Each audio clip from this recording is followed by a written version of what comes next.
প্রিয় দর্শক, বাংলা ব্যান্টার চ্যানেলে আপনাদেরকে স্বাগতম। আজকে আমরা বাংলাদেশে জুলাই আন্দোলনের নেতা, এই ইনকিলাব মঞ্চের মুখপাত্র ওসমান হাদিকে নিয়ে কিছু কথা বলবো। তো বাংলাদেশে ওসমান হাদি নামের একটা ছেলে নির্বাচনী প্রচারণার সময় গুলিবিদ্ধ হয়।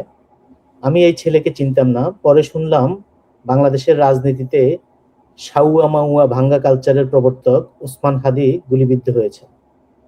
অপছন্দের মানুষ হওয়া সত্ত্বেও তার সুস্থতা কামনা করি। তার রাজনৈতিক এবং কারো কারো মতে বিপ্লবী ভাষার একটা নমুনা শুনে নিন, তারপরে আমরা মূল আলোচনায় যাব। আগামী 24 ঘন্টায় অ্যাকশন দেখবো, অ্যাকশন। সাল্লাল্লাহু ছিঁড়ে ফেলাইতে হবে কাঙ্ক্ষিত।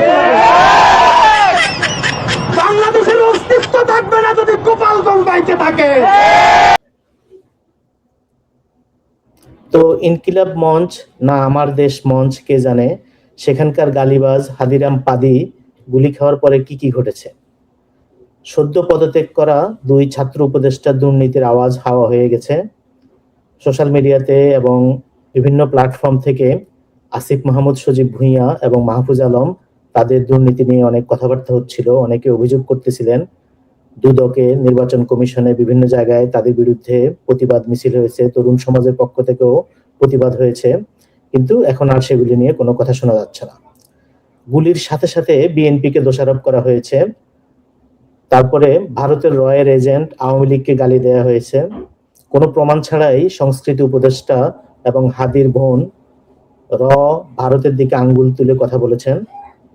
পাকিস্তানি রাজাকার এবং মুক্তিযুদ্ধ বিরোধীদের কুশপুত্তলিকা দাহ করা বন্ধ হলো এবং সরকারি শিক্ষকেরা যারা একটু প্রমোশন পেয়েছিলেন, অধ্যাপক বা সহযোগী অধ্যাপক পদে, তারা সেটা ভালোভাবে উদযাপন করতে পারলো না। তো এই ঘটনা থেকে কারা ফায়দা লুটতে পারে? হাদি গুলিবিদ্ধ হলে কার লাভ?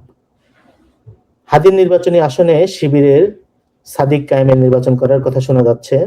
আর গুলিবিদ্ধ হওয়ার সাথে সাথেই জামাত শিবির থেকে বিএনপিকে জড়িয়ে প্রোপাগান্ডা ছড়ানো হয়েছে। যারা নির্বাচন পিছাতে চায় তারা আইন শৃঙ্খলা পরিস্থিতি ভালো নেই বলে নির্বাচন পেছানোর দাবি জানাতে পারবে। সুজনের বদিউল আলম মজুমদার মিউ মিউ করে ইতিমধ্যে সেরকম কিছু বলেছেন। বিএনপির হেভিওয়েট নেতা মির্জা আব্বাসকে কোণঠাসা করার ইচ্ছা যাদের, তারাও একটা সুবিধা পেল।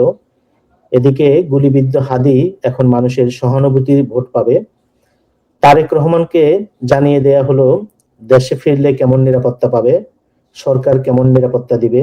যদিও শোনা যাচ্ছে তিনি 25শে ডিসেম্বর বড়দিনে বাংলাদেশে ফিরবেন। তারপরে বাংলাদেশে এখন অনেক জঙ্গি কারাগার থেকে মুক্ত হয়ে আছে, পুলিশের অস্ত্র লুট হয়ে গেছে। তো সেই জঙ্গিবাদের পক্ষ থেকে কেউ যদি করে থাকে, তারাও দেশকে সাময়িকভাবে অস্থিতিশীল করতে পারলো। এছাড়া ভারত আওয়ামী লীগের কেউ করলে তারাও সফল হয়েছে, নির্বাচনের পরিবেশ নষ্ট করতে তারা কিছুটা হলেও সক্ষম হয়েছে। মুক্তিযুদ্ধ, বিজয় দিবস ইত্যাদির বিরোধী রাজাকার দুর্নীতিবাজরা হাঁপ ছেড়ে বাঁচলো। সারা দেশে যেভাবে পাকিস্তানের পতাকা পদদলিত করা হচ্ছিল আর বিদেশি ইউটিউবারদের কুশপুত্তলিকা দাহ করা, জুতা পেটা শুরু হয়েছিল, তাদের জন্য এটা একটা ভালো ডাইভারশন ক্রিয়েট করা গেছে। আসলে কি ঘটেছে কেউ জানে না, কিন্তু অনেকে বাজারে নানা ধরনের কথা ছেড়ে দিয়েছে। কেউ বলছেন এর পেছনে কেউ বলছেন বিএনপি, কেউ বলছেন মোনাফেক দল। এদিকে আবেগের নহর বয়ে যাচ্ছে, কেউ কেউ ঊর্ধ্বাকাশে ঈশ্বরের কাছে চলে যেতে চাচ্ছেন, আবার অনেকে বলছেন সেটাই যেন হয়, আবার কেউ নামাজ পড়ার আহ্বান জানাচ্ছেন। অনেকেই সংস্কৃতি উপদেষ্টার মতো সরকারি পজিশনে থেকে দায়িত্ব জ্ঞানহীন কথা বলছেন। কেউ কেউ জনতুষ্টি বা পপুলিস্ট কথা বলে সত্য আড়াল করা ভারতের গোয়েন্দা সংস্থা রকে দায়ী করছেন। রয়ের যেন আর খেয়ে দেয়ে কাজ নেই, বাংলার ট্রাম্প সাউয়া মাউয়া ছিঁড়ে ফেলার রাজনীতির প্রবর্তককে হাত মেরে বন্ধ করবে। এসব অসভ্য জঙ্গলিরা নিজেরাই নিজেদের মধ্যে মারামারি করবে, কাটাকাটি করে মরার সময় পাবে না। এদেরকে মারার জন্য বিদেশি গোয়েন্দা সংস্থা রুপি খরচ করবে, এসব ভাবাটাও এক লজ্জাজনক। সোশ্যাল মিডিয়ায় ইতিমধ্যে কাউকে কাউকে খুনি বানিয়ে তার 14 গোষ্ঠী উদ্ধার করা হয়ে গেছে। এদিকে সরকারের যিনি কর্তা ব্যক্তি, মানুষের নিরাপত্তার দায়িত্ব যার, সেই স্বরাষ্ট্র উপদেষ্টা, তিনি আলু পেঁয়াজের দাম নিয়ে ব্যস্ত। পুলিশের হারিয়ে যাওয়া অস্ত্র উদ্ধার বা নির্বাচনের পরিবেশ নিয়ে তাকে কিছু বলা যাবে না। তারা ইতিহাসের সেরা একটা নির্বাচন উপহার দিবেন। স্যার, একটা বিষয় যে একদিকে আমরা আলো নিয়ে তো আপনি কথা বললেন, কিন্তু এর মধ্যে দেশে নির্বাচনের শিডিউল ঘোষণা করা হয়ে গেছে।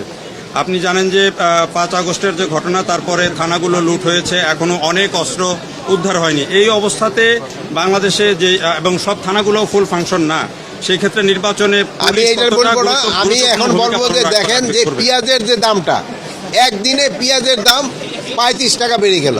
এটা কিভাবে সম্ভব? এটা এই যে ধরেন যে মোবাইলের যুগে এই কারো কারসাজিতে কিন্তু পেঁয়াজের দাম বেড়ে গেছে। এই জন্য আমাদের এবার হয়তো পেঁয়াজ অত আমদানি করার প্রয়োজনও হতো না। কৃষকরা কিন্তু একটা ভালো পেঁয়াজ উৎপাদন করছে, তারপরে আমাদের আমদানির অনুমতি দেওয়া হচ্ছে। আপনার এইগুলি দিকে খেয়াল রাখতে হবে। পেঁয়াজের দাম 70 টাকা এই মুড়ি পেঁয়াজ, আর যেটা নিয়ে আগের পেঁয়াজ যদি ওইটা 80 টাকা না আসে পর্যন্ত আমরা পেঁয়াজ ইম্পোর্ট করতে থাকবো। আর আজকে শুধু কৃষির ব্যাপারে আপনারা প্রশ্ন জিজ্ঞেস করবেন, ভাই একটা প্রশ্ন করছে, এটা আমি আরেকদিন উত্তর দিই।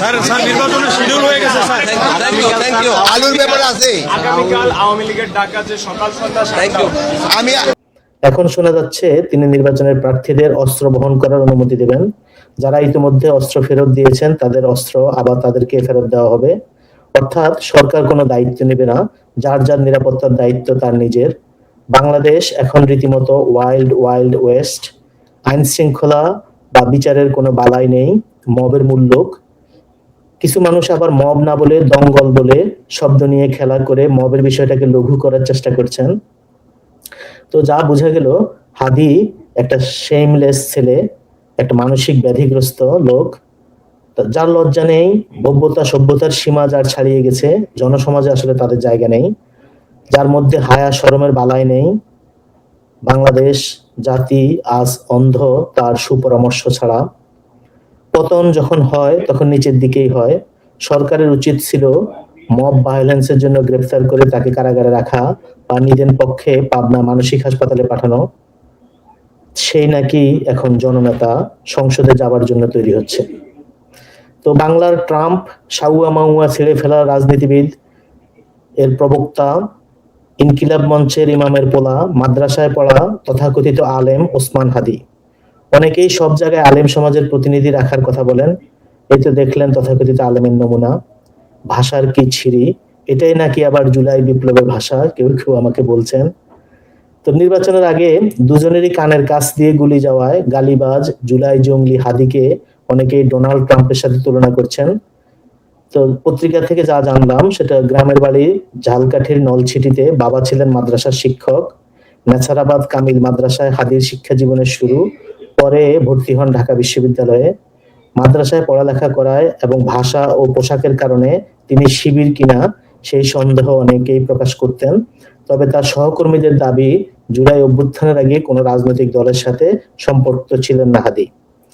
তো রাজনীতিতে সাউয়া কালচার বা মবের কালচারের নামে যারা নোংরামি ও প্রতিহিংসার নতুন ধারা চালু করেছে, তারাই কি এখন তাহলে প্রতিহিংসা শিকার হচ্ছেন? এবি পার্টির ফুয়াদের পরে এখন সাউয়া মাউয়া ভেঙে ফেলা হাদি। আশা করি সে সুস্থ হয়ে উঠুক, যারা তাকে গুলি করেছে তাদের বিচারের আওতায় আনা হোক। Thank you.